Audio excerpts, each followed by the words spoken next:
ఇది ఆలోచించగలిగింది నేను ఒక్కడినే. కాబట్టి ఇది నా ఆలోచనలోకి వచ్చినప్పుడు నేను ఎలా బతకాలో నాకు అర్థమైతే నేను నాలో ఉన్నటువంటి ఏ శక్తులను దుర్వినియోగం చెయ్యకుండా కన్నులు ఎవడిచ్చాడో వాడి కొరకు కన్నులు వాడాలి, చెవులు ఎవరి ఇచ్చాడో వాడి కొరకు చెవులు వాడాలి, నాలుక ఎవడిచ్చాడో వాడి కొరకు నాలుక వాడాలి, ఈ స్పర్శేంద్రియాన్ని ఎవడిచ్చాడో వాడి కొరకు స్పర్శేంద్రియాన్ని వాడాలి అన్న భావన నీకు కలిగితే దేవాలయం ముందు నువ్వు స్తోత్రం చెయ్యకపోయినా చెయ్యవలసింది ఒక్కటే, నువ్వు ఇలా అంటే చాలు. ఇలా అన్ననాడు నువ్వు మనుష్య జన్మలో ఏం చేస్తున్నావు? ఈ చేతి 5 వేళ్లు ఈ చేతి 5 వేళ్లు కలిపి తలని ఇలా ఉంచుతున్నావు. 5 జ్ఞానేంద్రియాలు 5 కర్మేంద్రియాలు 11వ బుద్ధి కలిపి ఈశ్వరుడి పాదముల యందు వినయంతో న్యాసం చేస్తున్నావు. ఈశ్వరా నావి కావు, వీటితో అనుభవిస్తున్నవి నావి కావు, అనుభవాన్ని నాకు ఇస్తున్న ఈ ఇంద్రియాలు నావి కావు, వీటిల్లో ఉన్న ఏ శక్తులు నావి కావు, నావి కానివి నాకిచ్చి నా చేత ఇంత ఆనందం అనుభవిస్తున్న నీ యొక్క ఔదార్యమునకు నేను దాసానదాసుడనై వినయంతో నీ ముందు వంగిపోతున్నానని నువ్వు అన్ననాడు. అందులో ఉన్నదే అంతటా ఉన్నదన్ననాడు నువ్వు దేని జోలికెళ్ళి ఎవరిని బాధ పెట్టలేవు. ఇప్పుడు నీలో ఈ పరివర్తన తేగలిగింది ఏదైనా ఉంటే దేవాలయం ఒక్కటే, నమస్కారం ఒక్కటే. ఈ నమస్కారం మనిషి చెయ్యగలడు, వేరొకడు చెయ్యలేడు. ఈ నమస్కారం నువ్వు చెయ్యలేకపోతే నువ్వు మనుష్య జన్మ ఎత్తినా ఒకటే, నమస్కారం చెయ్యలేని నాడు అది మనుష్య ఉపాధి కాకుండా ఇంకొకటైనా ఒకటే. ఒక కుక్క నమస్కారం చేయలేదు యోగ్యతని గుర్తించి, ఒక మనిషి యోగ్యతని చూసి కూడా నమస్కారం చేయలేడు. ఏమిటి తేడా ఉపాధికి? ఉపాధి పొందినందుకు నువ్వు యోగ్యతాయోగ్యతలను విచారించి నమస్కారం చెయ్యగలిగితే ఆనాడు నువ్వు ధన్యుడివి. నమస్కారం ఎలా పడితే అలా చేయమని శాస్త్రం చెప్పలేదు. తల్లిదండ్రుల దగ్గర నేల మీద పడి ఒక్కటే నమస్కారం, అందుకే దండం పెట్టాడంటారు. స్వర్ణదండం ఎలా పడుతుందో అలా పడాలంతే. నేల మీద పడి తల్లిదండ్రులకు ఒక్కటే నమస్కారం, ఒకటి కన్నా ఎక్కువ నమస్కారం పెట్టమని చెప్పలేదు శాస్త్రం. తల్లిదండ్రుల దగ్గరికి వెళ్లి నమస్కారం చేసి జీవిత పర్యంతము ఏది అడగకూడదు. ఎందుకని? ప్రేమ అన్న మాట లోకంలో రాశీభూతమైతే అదే తల్లిదండ్రులు. నిన్ననే నేను మరిడమ్మవారి దేవాలయంలో దాని గురించి 4 మాటలు చెప్పాను. ప్రేమ అంటే ఉన్నది ఇచ్చుట, కామము అంటే నీకు ఏదో అవతల నుండి కోరుట. ఈ రోజుల్లో ఏం చేస్తున్నారంటే కామం అన్న మాట దగ్గర ప్రేమ అన్న మాట వాడుతున్నారు, ప్రేమ అన్న మాట దగ్గర కామం అన్న మాట వాడుతున్నారు. వాడేసి ఒక గందరగోళాన్ని సృష్టిస్తున్నారు.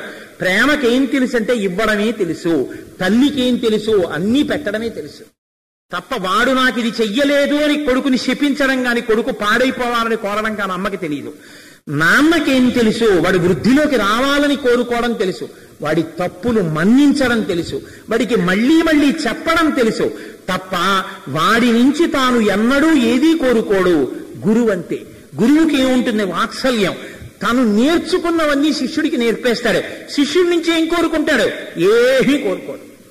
కాబట్టి శిష్యుడు ఏం చేస్తాడు? గురువు బతికుండాలని కోరుకుంటాడంతే. అలా బతికుంటే ఆయన ఉపాధితో ఉంటే మాకు చెప్తారు, ఆ గురువు గారి ఉపాధి 10 కాలాలు నిలబడాలి, దానికి అనారోగ్యం రాకూడదు, ఆయన ఉండాలని శిష్యుడు కోరుకుంటాడు. కాబట్టి ఇప్పుడు తల్లిదండ్రులకి ఏం చేస్తావు? ఒక్క నమస్కారం చెయ్యి చాలు. నువ్వు ఇలా పడిపోతే చాలు, వాళ్ళు పొంగిపోతారు. ఆ పొంగు ఈశ్వరుడి పొంగు. కాబట్టి తల్లిదండ్రులకు ఒక్కటే నమస్కారం, పరమేశ్వరుడికి 3 నమస్కారాలు. ఎందుకంటే సత్వ రజస్ తమో గుణములనేటటువంటి 3 గుణములను సృష్టించి 3 గుణములతో నిన్ను ఆడిస్తున్నవాడు 3 గుణములలో తిరగకుండా శుద్ధ సత్వంలోకి పెట్టాలంటే వాడి వల్ల సాధ్యం. కాబట్టి వాడి దగ్గరికి వెళ్ళి 3 నమస్కారాలు. వాడి దగ్గరికి వెళ్ళి నువ్వు ఏమైనా అడగచ్చు. ఆర్తి జిజ్ఞాసు రద్ధార్థి జ్ఞానీచ భరతస్వభాన ఆయనే చెప్పాడు. ఆయన దగ్గరికి వెళ్ళి అడగద్దని నేనేం చెప్పను. కాబట్టి ఆయన దగ్గరికి వెళ్ళి అడగచ్చు. కానీ అదే పనిగా అడగడం కోసం నమస్కారం చేయడం మంచిదని మాత్రం నేను చెప్పలేను. కాబట్టి ఈశ్వరుడి దగ్గర 3 నమస్కారాలు, సన్యాసి దగ్గర ఒక్క నమస్కారం చెయ్యకూడదని చెప్పింది శాస్త్రం. 4 నమస్కారాలు. నేను ఎంత సంతోషించానంటే మొన్న కంచి కామకోటి పీఠానికి వెళ్ళాను. ఇదే పరమాచార్యుల వారి అధిష్టానం దగ్గర నమస్కారం చేయబోతుంటే ఎవరో ఒక ఆయన గబగబా వచ్చి, అయ్యో అయ్యో అయ్యో అయ్యా అలా చేయకండి, పరమాచార్య ఎప్పుడైనా ఇలా కూర్చుంటే ఎవరైనా నమస్కారం చేస్తుంటే సత్యదండం అనేవారు, దక్షిణానికి చెయ్యొద్దని. ఇది దక్షిణమని మీకు తెలియదులా ఉంది. సూర్యోదయం తూర్పు ఇట్టని మనకి తెలిస్తే ఇటు దక్షిణం అని తెలియడానికి, లోపలికి వెళ్ళిన తర్వాత దక్షిణం ఉత్తరం నాకు తెలుస్తుందా? కాబట్టి ఇది దక్షిణం అయిపోయింది, మీరు ఇటు వచ్చి చేయండి అన్నారు. సన్యాసి దగ్గర చేసేటప్పుడు 4 నమస్కారాలు. ఎందుకంటే వారు 3 అవస్థలను దాటి తుర్యంలో ఉంటారు. సన్యాసి దగ్గర చేసినప్పుడల్లా నమో నారాయణాయ నమో నారాయణాయ నమో నారాయణాయ అంటూ నమస్కారం చేసి లేవాలి. సన్యాసి నుంచి ఏ ఆశీర్వచనం కోరకూడదు. ఎందుకనంటే వారే అన్నిటినీ విడిచిపెట్టి ఈశ్వరుని యందు బుద్ధిని న్యాసం చేసి నిలబడ్డారు. వారి దగ్గరికి వెళ్ళి కోరికతో నమస్కారం ఎప్పుడూ చెయ్యకూడదు. కాబట్టి సన్యాసికి 4 నమస్కారాలు. ఈ నమస్కారం అనేటటువంటిది చేసి తనని తాను ఉద్ధరించుకోగలిగిన జన్మ ఒక్క మనుష్య జన్మ మాత్రమే. ఒక గడుసైన కవి ఒక మాట అన్నాడు, గత జన్మలో నమస్కరించలేదు, ఒక తప్పు చేశాను, వచ్చే జన్మలో నీకు నమస్కారం చెయ్యలేను, అది చెయ్యకుండా ఉండలేని తప్పు, ఈశ్వరా ఈ 2 మన్నింపబడుగాక అన్నాడు. అదేమిటయా ఇదేం నమస్కారం అంటే, గత జన్మలో నమస్కరించలేకపోయాను కాబట్టి మళ్ళీ జన్మెత్తాను, ఇప్పుడు నమస్కరిస్తున్నాను కాబట్టి నాకు వచ్చే జన్మ ఉండదు కాబట్టి నేను నమస్కరించలేను, కాబట్టి 2 తప్పులు మన్నింపబడుగాక. నమస్కారం అంటే జన్మరాహిత్యమే ఇవ్వగలిగింది. నువ్వు నోటితో ఏమీ చెప్పక్కర్లేదు. మనుష్య జన్మ ప్రయోజనం నీకు అర్థమై ఇలా నువ్వు వంగిపోయిన నాడు ఆ వంగిపోవడంలో నువ్వు ఎదిగిపోవడం ఉంది. నువ్వు ఏది చేరాలో దానికి చేరిపోవాలంటే నీకు వంగిపోవడం రావాలి, నీకు నమస్కారం చేయడం రావాలి. కాబట్టి ఆ నమస్కారానికి అంత వైశిష్ట్యం ఉంది. మనుష్యుడిగా పుట్టినవాడు ఈ నమస్కారం చేయకపోతే వాడికి మనుష్య జన్మకు అర్థమే లేదు. మనుష్యులుగా పుట్టిన సమస్త జాతికి ఉపదేశం చేసే స్థానంలో కూర్చున్న మహాపురుషుడు సాక్షాత్ కైలాస శంకరుడు కావడి శంకరుడిగా నడిచొస్తున్నారు. కాబట్టి ఇప్పుడు జాతికి ఉపదేశమైన మొట్టమొదటి మాట వందే. ఎవరికి నమస్కారం? బాహ్యంలో ఉపదేశం, ఆంతరమనందు ఆయన ఎవరికి నమస్కారం చేస్తున్నారు? ఏమీ దాపరికం లేదు అందులో. వందే వందారు మందారం, ఎవరికి నమస్కరిస్తే కల్పవృక్షంలా కోరికలు తీరుస్తాడో వాడికి నమస్కారం చేస్తున్నాడు. బాగుంది, పోనీ అలా ఉంచండి కాసేపు అందాకాను. వందే వందారు మందారం ఇందిరానంద కందలం. ఆయన ఎవరు? ఇందిరకు ఆనందమును కల్పించగలిగినటువంటి మొలక. ఇందిరానంద కందలం అమందానంద సందోహ, ఎప్పుడు ఆనందపు సందోహంతో నిండి ఉండేటటువంటి ముఖమును కలిగినటువంటి వాడు. కాబట్టి అమందానంద సందోహ సింధురం బంధురాననం, ఏనుగు ముఖం కలిగిన వాడు తేల్చేశారు. ఇప్పుడు ఏనుగు ముఖం కలిగిన వాడెవరు? ఖచ్చితంగా వినాయకుడే, మీకు అందులో ఏమీ అనుమానం లేదు. జగద్గురు స్థాయిలో కూర్చున్నటువంటి శంకరాచార్యుల వారు ఆదౌ పూజ్యో గణాధిప, వినాయకుడి పూజ చెయ్యకుండా మీరేమీ మొదలెట్టద్దు అని చెప్పకుండా ఏదో చెప్పే ప్రయత్నం ఆయన ఏం చేయరు. స్పష్టంగా ఆయన గణపతికి నమస్కారం చేశారు. ఇక్కడ మీకు శంకరాచార్యుల వారు ఎన్నో రహస్యాల్ని దాచారు ఆ శ్లోకంలో. దాచడం అంటే ఉపదేశం చేశారంతే. ఎంత గమ్మత్తుగా ఉంటుందంటే అందులో ఆయన సింధురాననం, ఏనుగు ముఖం ఉన్న వాడికి నమస్కారం చేస్తున్నాను అన్నారు. ఏం అలా అనకుండా ఇంకో పేరేం అనకూడదా? గజముఖం ఎవరికి ఉందో వాడు సుముఖుడు అన్నారు శాస్త్రంలో. ఎందుకంటే మీరు చూడండి, ఆయనకు 21 నామాలు ఉన్నాయి. అందులో మొదటి పేరు ఏమిటంటే సుముఖ. సుముఖశ్చైకదంతస్య కపిలో గజకర్ణకః లంబోదరశ్చ వికటో విఘ్నరాజో గణాధిప అని కదా స్తోత్రం. అయినప్పుడు ముందు సుముఖ, మంచి ముఖం ఉన్నవాడు. మంచి ముఖం ఏమిటి? గజముఖం. గజముఖం మంచి ముఖం అయితే మిగిలిన ముఖాలు మంచి ముఖాలు కావా? మరి గజముఖం మంచి ముఖం అని సుముఖ అని ఎందుకన్నారు? ఆ ముఖం మంచి ముఖం ఎందుకయింది?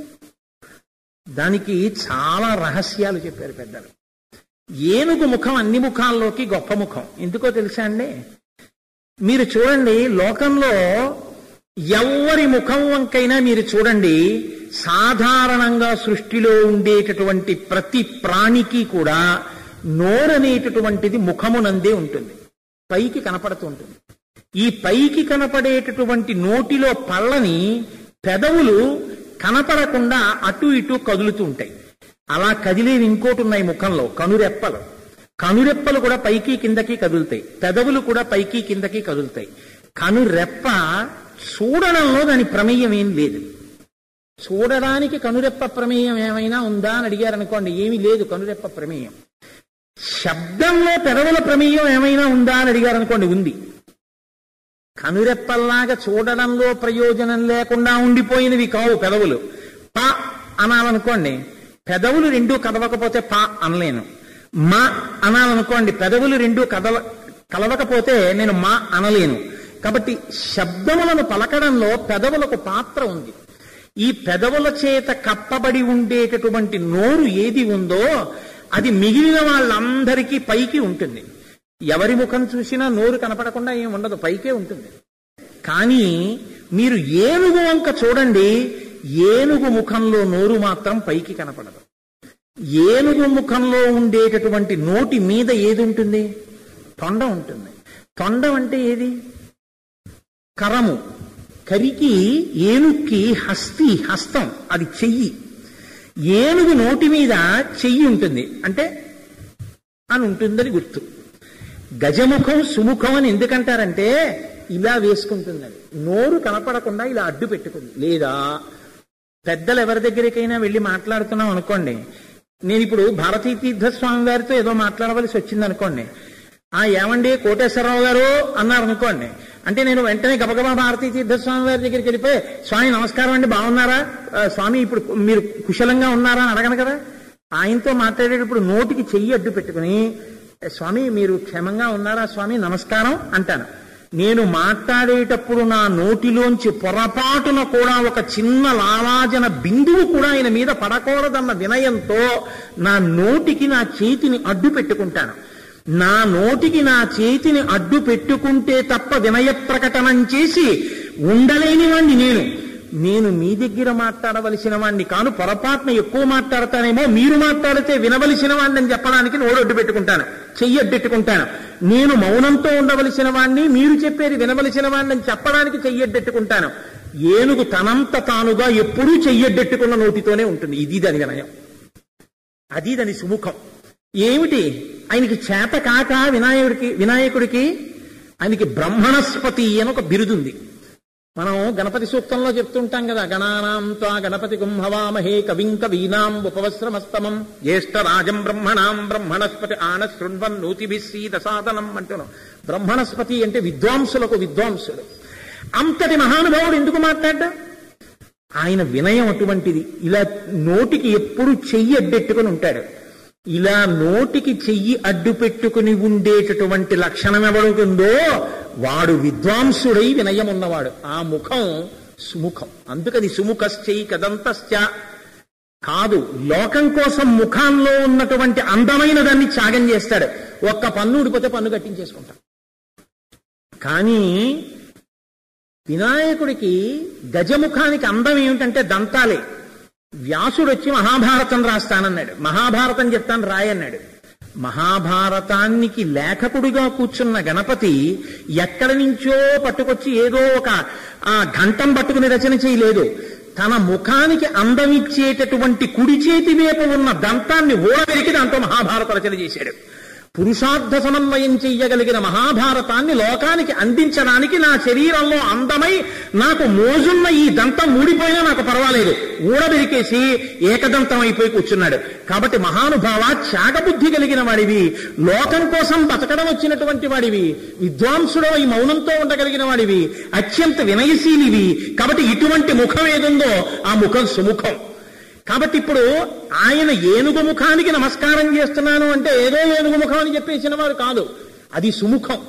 ఆ ముఖాన్ని నేను దర్శనం చేసి మొదలు పెడితే అటువంటి విద్వాంసుడనై అలా లోక ప్రయోజనం కోసం బతికి 10 మందికి పనికొచ్చేటటువంటి స్తోత్రాన్ని ఇచ్చి కృతకృత్యులు కావడానికి నేను గణపతి యొక్క అనుగ్రహాన్ని వేడుకుంటున్న వాడనయ్యున్నాను. కాబట్టి సింధురాననం ఎవరికి వందే, ఈ నమస్కారం ఎవరికెడుతుంది? సింధురాననం ఆ గజముఖుడికి పెడుతోంది.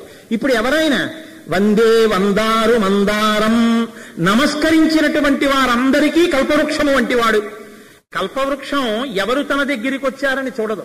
కల్పవృక్షం దగ్గరికి వెళ్ళి మీరు నమస్కారం చేసి కోరిక అడిగారనుకోండి, వెంటనే కల్పవృక్షానికి ఏం తెలుసు అంటే ఆ కోరిక తీర్చేయడమే తెలుసు. నివాస వృక్ష సాధూనాం ఆపన్నానాం పరాగతి ఆత్తానాం సంశ్రయశ్చైవ యశస్సైక భాజనం అంటారు కిష్కింధకాండలో వాల్మీకి మహర్షి. భగవంతుడు చెట్టు లాంటి వాడు, ఎవడు దాని కింద కడితే వాడికి నీడ దొరుకుతుంది. అంతేకాని నా కిందకొచ్చావు నీకు నీడనివ్వడానికి నీకున్న అర్హత ఏమిటో నిరూపించుకో అప్పుడు నీడనిస్తానని చెట్టు అందం. భగవంతుణ్ణి ఆశ్రయిస్తే నీడనిచ్చేస్తాడంతే. ఆయన దగ్గరికి వెళ్ళి నమస్కారం చేస్తే ఆయన అనుగ్రహించేస్తాడు. ఏమిటి అనుగ్రహిస్తాడు వినాయకుడు? ఇప్పుడు ఆయనకి ఏం కావాలి? ఎందుకు చేస్తున్నారు ఈ స్తోత్రం? అందరికీ తెలుసున్న విషయమే. బ్రాహ్మణికి ఐశ్వర్యం ఇప్పించాలి. బ్రాహ్మణికి ఐశ్వర్యం ఇప్పించడానికి ఆయన ఇవ్వకూడదా? మీరు దీన్ని చాలా జాగ్రత్తగా గుర్తుపట్టాలి. శంకరాచార్యులు వారు దరిద్రులు అని ఎక్కడా లేదు. శంకరాచార్యులు వారు సంపన్న కుటుంబంలోనే పుట్టారు. అయినప్పుడు మరి శంకరాచార్యుల వారు ఎందుకు ఇవ్వలేదు? లేకపోతే శంకరాచార్యుల వారు నలుగురిని పిలిచి అయ్యో పాపం ఇంత దరిద్రంలో ఉన్నారు ఈవిడికి ఏమైనా ఇవ్వండి అని ఎందుకు ఇప్పించలేదు? ఇది మీరు బాగా పసిగట్టగలిగితే శంకరులు లౌకిక ప్రజ్ఞతో ఉపకారం చేయడానికి ఇష్టపడలేదు. ఎందుకు ఇష్టపడలేదంటే ఈవిడికి పూర్వజన్మలలో చేసుకున్న పాపం దరిద్రంగా కట్టి కుడుపుతోంది. ఇప్పుడు మీరు తీసుకెళ్లి ఆవిడికి ఏదైనా ఇచ్చినా అది అనుభవంలోకి రాదు. ఎందుకు రాదంటే ఓ రోగంగా ఇంకో ప్రతిబంధకం వస్తుంది, ఆవిడ తినలేదు. ఈశ్వరానుగ్రహం లేనంత కాలం మీరు సమకూర్చిన దాని వల్ల వాడు ఆనందం అనుభవించలేడు. ఈశ్వరానుగ్రహము లేని దరిద్రుడు కల్పవృక్షం కింద కూర్చొనున్నా దరిద్రుడే, వాడు ధనవంతుడు కాలేడు. ఇప్పుడు ఏది పరిపుష్టం కావాలి? ఆవిడికి ఐశ్వర్యం కావాలంటే మళ్ళీ ఈశ్వరానుగ్రహమే కావాలి. ఏది లోటో దాన్ని పూరించాలి. అంటే ఇప్పుడు ఎవరి అనుగ్రహం కావాలి? లక్ష్మీదేవి అనుగ్రహం కావాలి. లక్ష్మీదేవి అనుగ్రహం కావాలంటే వినాయకుడికి ప్రార్థన ఎందుకు? వినాయకుడికి ప్రార్థన చేస్తే తప్ప విఘ్నం తొలగదు. ఎవరికి విఘ్నం? మీకు విఘ్నమా, లక్ష్మీదేవికి విఘ్నమా? మీరు అది కూడా ఆలోచించాలిగా. రెండున్నాయి. ఈయన అడుగుతున్నారు, ఆవిడ ఇవ్వాలి. విఘ్నం ఇవ్వడానికి విఘ్నమా, పుచ్చుకోవడానికి విఘ్నమా? ఇప్పుడు మీరు ఈ స్తోత్రం బాగా పూర్తి చేసి మీరు కృతకృత్యుడు అన్న మాట అవుతుంది సంస్కృతంలో. కృతకృత్యుడు అంటే తాను అనుకున్నది తాను సాధించినవాడు. తాను అనుకున్నది తాను సాధిస్తే శంకరాచార్యుల వారు కృతకృత్యులు అవుతారు. అంటే బ్రాహ్మడికి ఐశ్వర్యం ఇప్పిస్తారు. ఇప్పుడు తాను కృతకృత్యుడు కావడానికి విఘ్నం రాకుండా స్తోత్రం పూర్తవ్వాలి, లక్ష్మీదేవి సంతోషించాలన్న దానికోసం విఘ్నేశ్వరుడికి నమస్కారమా? లేకపోతే లక్ష్మీదేవే ఒకవేళ ఇద్దామనుకున్నా కూడా ఏదైనా విఘ్నం వచ్చి ఈవిడికి అందకుండా పోతుందని స్తోత్రమా? అందుకు నమస్కారమా? అంటే రెంటికి నమస్కారం. మీరు చాలా జాగ్రత్తగా పట్టుకోవాల్సి ఉంటుంది. ఇది భగవంతుడు మీకు ఇచ్చేద్దాం అనుకుంటే భగవంతుడు కూడా ఇవ్వలేడు. ఎందుకో తెలుసా అండి? అలా అయితే పరమశివుడంతటి వాడు కూడా ముందు గణపతి పూజ చెయ్యవలసిన అవసరం లోకంలో ఉండదు. ఈశ్వరుడు కూడా పురాణాల్లో ఎన్నో సందర్భాల్లో ఈశ్వరుడు అనుగ్రహిద్దాం అనుకుంటే అనుగ్రహించడం కుదరని సందర్భాలున్నాయి. ఎందుకున్నాయి?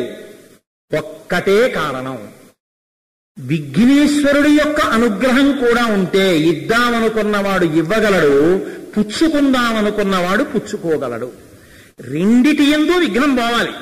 రెండిటి యందు విఘ్నం పోతేనే మీరు అనుకున్న పని పూర్తవుతుంది. కాబట్టి ఇప్పుడు లక్ష్మీదేవికి ఇవ్వడంలో అడ్డు రాకూడదు. లక్ష్మీదేవికి ఇవ్వడంలో అడ్డు ఎక్కడొస్తుంది? మీరు ఆలోచించండి. శంకరాచార్యుల వారి ప్రజ్ఞ అంటే మాటలాండి. ఆవిడ స్వతంత్రించదు. ఎందుకు స్వతంత్రించదు? ఆవిడ ఆశ్రయించి ఉంటుంది ఒకరిని. ఎవరిని? విష్ణువుని ఆశ్రయించి ఉంటుంది. ఆవిడకి ఆశ్రయం విష్ణువు. విష్ణువెవరు? కర్మాకర్మ ఫలప్రదాత. పాపపుణ్యములకు లెక్క కట్టి ఫలితం ఇచ్చేవాడు ఆయనే. ఆవిడిద్దామనుకుంది, ఎలా ఇస్తావు? ఏ పుణ్యం ఉందని ఇస్తావు? శంకరాచార్యుల వారికి ఉసిరికాయ వేసింది కదండి, ఈ జన్మలో వేసింది, వచ్చే జన్మలో ఈ అన్నారనుకోండి. ఇప్పుడు ఎలా ఇస్తుంది? విఘ్నం వచ్చిందా లేదా? లక్ష్మీదేవి ఇవ్వడానికి విఘ్నం రాకూడదు. ఈ స్తోత్రం పూర్తి చేసి అమ్మవారి యొక్క అనుగ్రహం, విష్ణువు యొక్క అనుగ్రహం పొంది బ్రాహ్మణిని ఉద్ధరించడంలో తనకి విఘ్నం రాకూడదు. రెండు వైపులా విఘ్నం లేకుండా ఉండాలంటే వందే వందారు మందారం ఇందిరానంద కందలం. ఎవరు ఇందిర? ఇందిర అన్న మాట లోకంలో లక్ష్మీదేవికి వర్తిస్తుంది అంటారు. ఎందుకంటే ఇందిరా ఇందిరా అన్న మాట లక్ష్మీదేవికే వాడుతూ ఉంటారు. కానీ శంకరాచార్యుల వారు ప్రకటంగా స్తోత్రం చేస్తున్నది విఘ్నేశ్వరుడి గురించే, వినాయకుడి గురించే. అయినప్పుడు ఇందిరా అన్న మాట లక్ష్మీదేవికి వర్తిస్తుందా? మీరెందుకు అలా గుండెలు బాదుకోవలసిన అవసరం ఉంది? గీర్దేవతేతి గరుడధ్వజ సుందరేతి శాకాంబరేతి శశిశేఖర వల్లభేతి అన్న శంకరాచార్యుల వారికి లక్ష్మీదేవిలోనే సృష్టి స్థితి లయ కారకురాలైనటువంటి తల్లి ఉంది. పరాశక్తి స్వరూపమే లక్ష్మిగా ఉంది, పరాశక్తియే సరస్వతిగా ఉంది, పరాశక్తియే పార్వతిగా ఉంది. ఇందిరా ఆవిడ్ని పిలిస్తే మీరెందుకు గుండెలు బాదుకోవడం? ఏ నవదుర్గాం మహాకాళీం అని లక్ష్మీదేవి అష్టోత్తరంలో మీరు చదవచ్చా? శంకరాచార్యుల వారు ఇందిరానంద కందలం అంటే లక్ష్మీదేవి కొడుకు వినాయకుడని మీరు అంతే తప్పది కుదరదని మీరు అనాలా? ఎందుకు ఆ తాపత్రయం మీకు? ఏ గీర్దేవతేతి గరుడధ్వజ సుందరేతి అని శంకరాచార్యుల వారు అంటున్నారుగా. ఎందుకు మీకంత బెంగ? ఇందిరా అంటే పార్వతి అని చెప్పండి.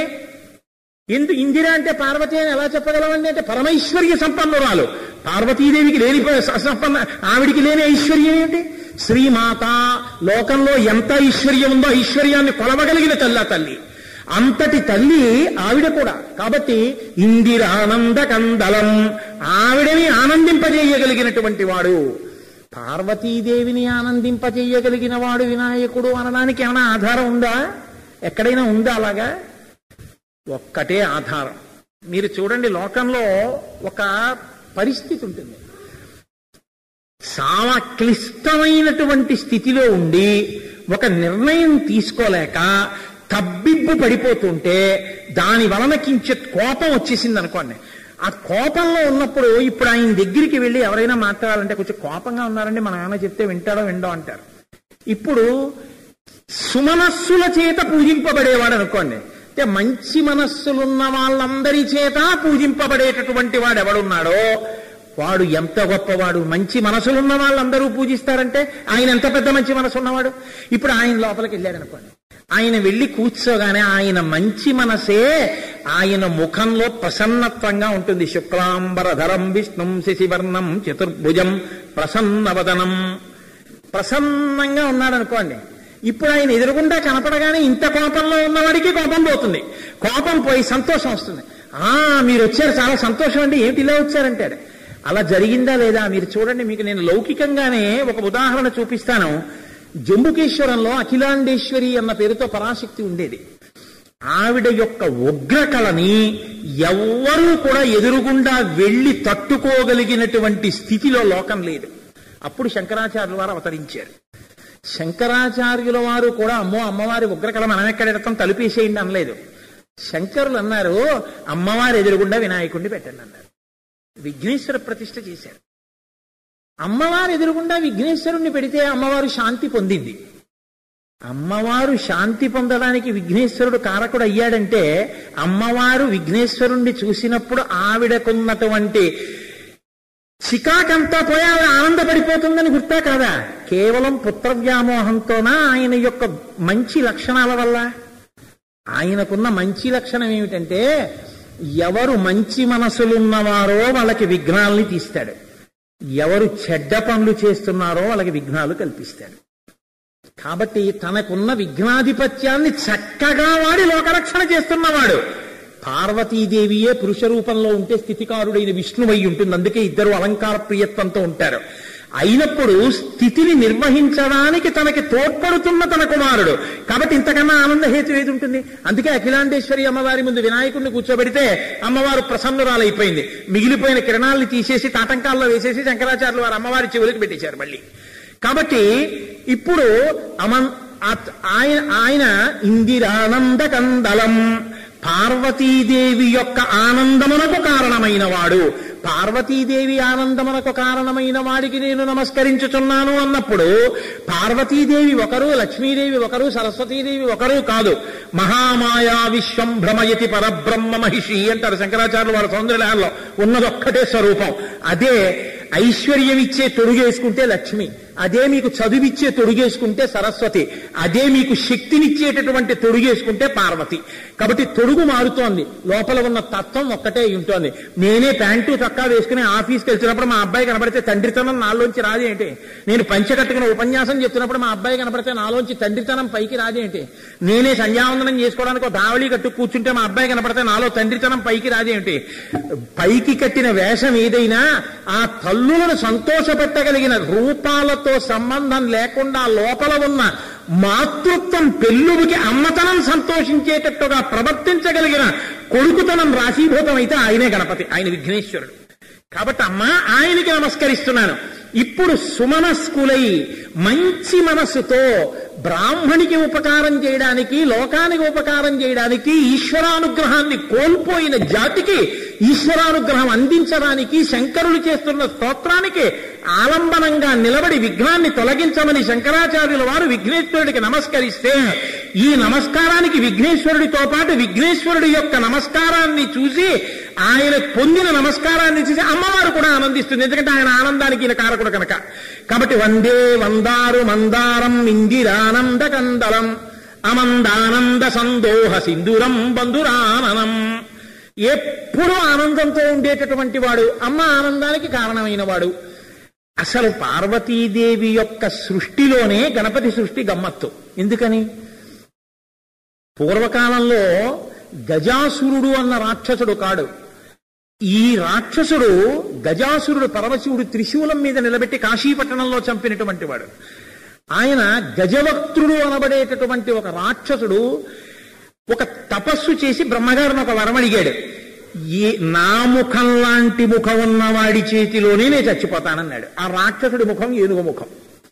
కాబట్టి ఇప్పుడు ఏనుగు ముఖం ఉన్నవాడితో తప్ప ఈ ఏనుగు ముఖం ఉన్న రాక్షసుడు మరణించడు. ఇది సర్వజ్ఞుడైన పరమేశ్వరుడికి తెలుసు. పార్వతీదేవి తన ఒంటికి పెట్టుకున్నటువంటి నలుగంతా పసుపే మంగళద్రవ్యం. ఆ పసుపునంతటినీ కూడా ఒక్కసారి నలుగు పెట్టి తీసి ముద్ద పెట్టి దానికి ప్రాణప్రతిష్ఠ చేస్తే గణపతి అయ్యారు. విఘ్నేశ్వరుడు వచ్చాడు. ఆ పిల్లవాడు నరరూపంలో ఉన్నటువంటి గణపతి. ఇప్పటికీ కూడా నరరూపంలో ఉన్నటువంటి గణపతిని మీరు ఈయనే గణపతి అని చెప్తే తప్ప గుర్తుపట్టలేరు. కానీ కొన్ని చోట్ల ఉన్నాయి ఆ మూర్తులు. చిదంబరంలో ఇప్పటికీ కూడా నటరాజస్వామి దేవాలయం పక్కన ఉన్నటువంటి వీధిలో నరరూపంలో ఉన్న గణపతి దేవాలయం ఉంది. అలాగే ఇప్పటికీ తిరుచునాపల్లిలో రాక్ఫోర్ట్ దేవాలయం అంటారు. ఆ దేవాలయం లోపలికెడుతున్నప్పుడు ఎడంచేతి పక్కన నరరూపంలో ఉన్నటువంటి గణపతి దేవాలయం ఉంది. అది పార్వతీదేవి సృష్టించిన మొదటి మూర్తి కలిగినటువంటి దేవాలయం. పరమశివుడికి ఇది తెలియదా పార్వతీదేవి సృష్టించిందని? ఇది తెలియని వాడు సర్వజ్ఞుడు ఎలా అవుతాడు? తెలిసి పిల్లవాడి కుత్తుకి ఎందుకు కత్తిరించాడు అంటే వాడు వరం అడిగాడు. స్త్రీ పురుష సంపర్కం లేకుండా జన్మించినటువంటి ఏనుగు ముఖం ఉన్న పిల్లవాడి చేతిలోనే నేను మరణిస్తానన్నాడు. స్త్రీ పురుష సంపర్కం లేకుండా ఆదిపరాశక్తి యొక్క ఒంటి మీద పసుపు ముద్దతో పుట్టినవాడు వినాయకుడు. ఇప్పుడు ఈయనకి ఏనుగు ముఖం కూడా తగిలించేస్తే తప్ప ఆ రాక్షస సంహారం అవదు. అందుకని ఈ తల తీశాడు. ఉత్తరాభిముఖంగా తల పెట్టుకుని కైలాస పర్వతం పక్కన పడుకున్న ఒక ఏనుగు తల త్రుంచి తెచ్చి ఈ శరీరానికి పెట్టి ఇంకొక గజవక్త్రుణ్ణి సృష్టించి ఈ ముఖం ఉన్న వాడితో ఆ ముఖం ఉన్న వాడిని సంహారం చేయించాడు. కాబట్టి అప్పటికి తన ఒంట్లోంచి వచ్చినటువంటి నలుగుతో చేయబడిన పిల్లవాడు సంహరింపబడ్డాడని బాధపడినప్పటికీ పిల్లవాడు పుట్టుకతో ఎంత ప్రయోజకుడయ్యాడో, తండ్రి కోరిక ఎలా తీర్చాడో తెలిసి అమ్మవారు సంతోషించింది. కాబట్టి ఆ తల్లి యొక్క ఆనందమునకు కారణమైన వాడు ఇందిరానంద కందలం అమందానంద సందోహ, అపారమైనటువంటి ఆనందముతో కూడినటువంటి వాడు. ఎవరు ఆనందముతో కూడినవాడు? ఎవడు ఎప్పుడు లోపల ఉన్నటువంటి బ్రహ్మముతో అనుసంధానమును చెందుతూ ఉంటాడో వాడే ఆనందమును పొందుతాడు. గణపతియే బ్రహ్మము కాబట్టి ఆయన ఎప్పుడూ రాశీభూతమైనటువంటి ఆనందంగానే ఉంటారు. మీరు చూడండి, ఒక గమ్మత్తు ఉంటుంది. పార్వతీ పరమేశ్వరులు ఇద్దరూ కూర్చొనుంటే సుబ్రహ్మణ్యుడు ఎప్పుడూ బాలసుబ్రహ్మణ్యుడే, వినాయకుడు ఎప్పుడూ బాల వినాయకుడు. పార్వతీ పరమేశ్వరుల దగ్గర పక్కన ఓ కుర్చీ వేసుకుని వయసు వచ్చేసిన వినాయకుడు కూర్చుని కనపడ్డావు. ఎప్పుడూ పార్వతీ పరమేశ్వరులు ఉంటే మాత్రం బాలుడైన వినాయకుడే ఉంటాడు. అలా ఎందుకు ఉండాలండి?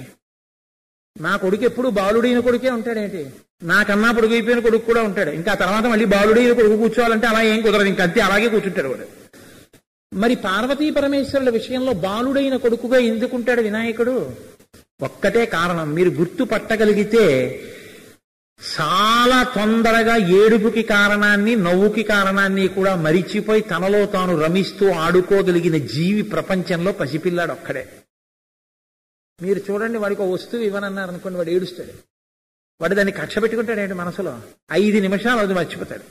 నిన్నను మీరు ప్రయాణం చేసి వచ్చి పనికిమాలిన టికెట్ ఒకటి పట్టుకొచ్చి, నాన్న నీకు మంచి తెచ్చాను జాగ్రత్త అని ఇచ్చారనుకోండి, వాడు వెంటనే మురిసిపోయి బోసినవులు నవ్వేసి ఇవ్వండని పుచ్చేసుకుని ఆడేసుకుంటాడు. వాడికి దుఃఖానికి ఉన్న కారణం అంటూ ఏదీ ఉండదు, అలా ఏడుస్తూ ఉండడానికి. వాడికి నవ్వడానికో కారణము అంటూ ఉండి అలా నవ్వుతూ ఉండడానికి కారణం ఉండదు. వాడికి ఎప్పుడూ కారణం అంటూ ఉండి నవ్వుతూనూ ఉండడు, ఎప్పుడూ ఏడుస్తూనూ ఉండడు. వాడు ఎప్పుడు చేస్తున్నా తనలో తానే రమిస్తూ ఉంటాడు. ఉంగా అంటుంటాడు. ఎందుకు నవ్వుతాడో తెలియదు, ఎందుకు ఆడతాడో తెలియదు, ఎందుకు సంతోషిస్తూ ఉంటాడో తెలియదు. బాలుడిగా ఉన్నటువంటి వాడు ఎలా రమిస్తూ ఉంటాడో వినాయకుడు కూడా తనలో తాను రమించిపోయే చిరునవ్వులతో కూడిన ముఖమున్న సాక్షాత్ పరబ్రహ్మస్వరూపం. కాబట్టి ఇలా ఉండగలిగితే జీవితంలో నువ్వు ఎప్పుడూ ఆనందంగానే ఉంటావు. ఇదే వినాయకుడి యొక్క సందేశం లోకానికి. పెద్దవాడైపోతే చూడండి, ఏదో తలుచుకుని ఏడుస్తాడు. ఎప్పుడో ఏదో జరిగిందిట, ఇప్పుడు ఎందుకు ఏడుపు నీకు అంటే అప్పుడు ఎప్పుడో జరిగింది గుర్తు తెచ్చుకుని ఇప్పటికీ ఏడుస్తాడు. అప్పుడు ఎప్పుడో జరిగింది గుర్తు తెచ్చుకుని ఇప్పటికీ నవ్వుతూ ఉంటాడు. ఎప్పుడు నవ్వుతాడో తెలియదు, ఎప్పుడు ఏడుస్తాడో తెలియదు. నవ్వినా ఏడ్చినా గతంలో పట్టుకునే నవ్వుతూ ఉంటాడు, ఏడుస్తుంటాడు. కక్ష పెంచుకున్నా అందుకే, ప్రేమ పెంచుకున్నా అందుకే. ఆ ప్రేమ ఎన్నాళ్ళు ఉంటుందో తెలియదు, ఆ కక్ష ఎప్పుడు వస్తుందో తెలియదు అలాంటి వాళ్ళ జీవితాల్లో. కానీ పసిపిల్లవాడి జీవితం అలా ఉండదు. కాబట్టి అమందానంద సందోహ సింధురంబంధురాననం, ఎప్పుడూ ఆనందంతో ఎప్పుడూ బ్రహ్మానుసంధానంతో ఉండేటటువంటి గణపతి ఎవరున్నారో ఆ గణపతికి నేను నమస్కరించుచున్నాను. ఇప్పుడు శంకరాచార్యులు వారు నమస్కారం చేయడమే కాదు, లోకమంతా కూడా గణపతి ప్రార్థన చెయ్యవలసినటువంటి అవసరాన్ని చెప్పకుండానే నొక్కి చెప్తున్నారు శంకరాచార్యులు వారు. ఇప్పుడు ఈ స్తోత్రానికి ఎప్పుడైతే గణపతి అనుగ్రహం కలిగిందో మీరొక్కటే గుర్తుపెట్టుకోవాలి. ఇప్పుడు గణపతి సంతోషించి ఓ అన్నారు అంటే ఇంకా స్తోత్రం పూర్తయిపోయింది. ఆ స్తోత్రం పూర్తయిపోయింది అంటే గుర్తు ఏమిటంటే లక్ష్మీదేవి ప్రసన్నురాలైపోయింది. లక్ష్మీదేవి ప్రసన్నురాలైపోయింది అంటే గుర్తు ఏమిటంటే విష్ణువు ప్రసన్నుడైపోయాడు. విష్ణువు ప్రసన్నుడైపోయాడు అంటే గుర్తు ఏమిటంటే ఇప్పుడు ఈ జన్మలో అనుభవించవలసిన దరిద్రం పోతోంది. ఇప్పుడు ఆవిడ దరిద్రం ఐశ్వర్యంగా నిలబడుతోంది, అనుభవమునకు వస్తోంది, బయట ఐశ్వర్యంగా ఉంటోంది. ఇప్పుడు చేసే కర్మలన్నీ భక్తితో ఉంటున్నాయి. చేసిన తప్పు బాగా అర్థమవుతోంది. ఇప్పుడు తప్పు దిద్దుకుని భక్తితో బతకగలిగినటువంటి జీవన విధానము ఆవిడికి కరతలామలకం అవుతోంది. ఇన్ని ప్రయోజనములు ఏకకాలంలో ఈ స్తోత్రంలో సిద్ధిస్తున్నాయి. ఈ స్తోత్రం కేవలం బ్రాహ్మణిక, ఈ స్థితిలో ఉన్న ఎవరికైనా ఎప్పుడైనా, దానికి కాలంతో మనుషులతో సంబంధం లేదు. ఎప్పటికైనా ఎవరికైనా పనికొచ్చేటటువంటి స్తోత్రాన్ని చాలా చిన్న వయస్సులో శంకరాచార్యుల వారు అందించడానికి, మొట్టమొదట విఘ్నేశ్వరుడి యొక్క అనుగ్రహాన్ని పొందడానికి ఇచ్చినటువంటి మహోత్కృష్టమైనటువంటి శ్లోకమే కనకధారా స్తోత్రము యొక్క ప్రారంభ శ్లోకం. కాబట్టి వందే వందారు మందారం ఇందిరానంద కందలం అమందానంద సందోహ సింధురం బంధురాననం. ఇక తర్వాత శ్లోకంలో ఇంకా అమ్మవారి ప్రార్థన మొదలు పెడతారాయన. నా సంతోషం ఏమిటంటే అనుకోకుండా ఆషాఢమాసం ప్రారంభంలోనే కనకధారాస్తవం మీద ఉపన్యాసం మొదలైంది. అంగం హరేహి పులకభూషణమాశ్రయంతి భృంగంగనేవ ముకుళాభరణంతమాలం అంగీకృతాఖిల విభూతిరపాంగలీల మాంగల్యదాస్తు మమ మంగళ దేవతాయాః అని మొదలు పెడతారు. ఎంత అందమైన శ్లోకాలో మీకు అర్థం తెలియక్కర్లేదు. ఏమీ తెలియకుండా కనకధారకున్న గొప్పతనం ఏంటంటే మీరు కళ్ళు మూసుకుని మీకు ఆ శ్లోకాలు కంఠగతమైపోతే మీలో మీరు అలా ప్రశాంతంగా వందే వందారు మందారం ఇందిరానంద కందలం అమందానంద సందోహ సింధురం బంధురాననం అంగం హరేహ పులకభూషణమాశ్రయంతి భృంగంగనేవ ముకుళాభరణంతమాలం అంగీకృతాఖిల విభూతిరపాంగలీల మాంగల్యదాస్తు మమ మంగళ దేవతాయాః అని చదువుతుంటేనే మీకు ఏదో ఒక గొప్ప ఉపశాంతి కలుగుతుంది. మీకు తెలియకుండానే మీ మనస్సు ప్రసన్నమైపోతుంది, తేలిక పడిపోతుంది. అంత శక్తిని అక్షరముల యందు పొదిగారు శంకరాచార్యుల వారు.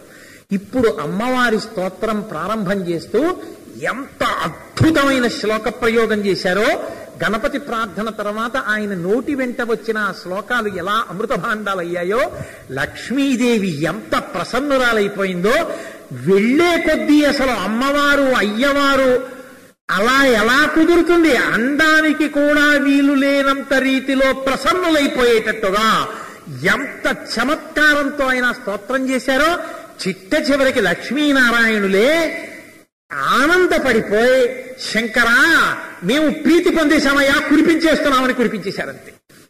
ఇంత పెద్ద అడ్డంకిని శంకరులు తన స్తోత్రంతో తీసేసి ఏకకాలంలో బ్రాహ్మణిని అనుగ్రహించి అదే కాలంలో లక్ష్మీనారాయణులను తృప్తిపరచి సమస్త జాతికి స్తోత్రాన్ని అందించి గణపతిని మెప్పించి తాను కురిసినటువంటి బంగారు ఉసిరికల్లోంచి ఒక్క బంగారు ఉసిరిక కూడా ముట్టుకోకుండా చాలు నా జన్మకి నేను ఒకళ్ళకి ఉపకారం చేశానని తిరిగి వెళ్ళిపోయినటువంటి బ్రహ్మచారి అయిన బాలశంకరుడి నోటి వెంట వచ్చిన మహిమాన్వితమైనటువంటి ఆ స్తోత్రంలోని మొదటి శ్లోక వ్యాఖ్యానాన్ని రేపు చేస్తాను. ఎందుకంటే ఇవాళ 8:30 అయిపోయింది.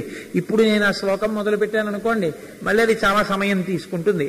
అది తీసుకున్నప్పుడు మిమ్మల్ని ఇబ్బంది పెట్టడం నాకు ఇష్టం లేదు. కాబట్టి రేపు సాయంకాలం 6:30 మళ్ళీ ఆ శ్లోక వ్యాఖ్యానాన్ని మొదలు పెడతాను. మంగళాశాసనపరై మదాచార్య పురోగమై సర్వైశ్చ పూర్వైరాచార్యై సత్కృతాయాస్తు మంగళం. మంగళం కోసలేంద్రాయ మహనీయ గుణాత్మనే చక్రవర్తి తనూజాయ సర్వభౌమాయ మంగళం. ఉమాకాంతాయ కాంతాయ కామితార్థప్రదాయినే శ్రీగిరీశాయ దేవాయ మలినాథాయ మంగళం. కరచరణకృతం వా కర్మవాక్కాయజం వా శ్రవణనైనజం వా మానసం వాపరాధం విహితం వా సర్వమేత్తక్షమస్వ శివ శివ కరుణాబ్ధే శ్రీ మహాదేవ శంభో. సర్వం శ్రీ ఉమామహేశ్వర పరబ్రహ్మార్పణమస్తు. స్వస్తి.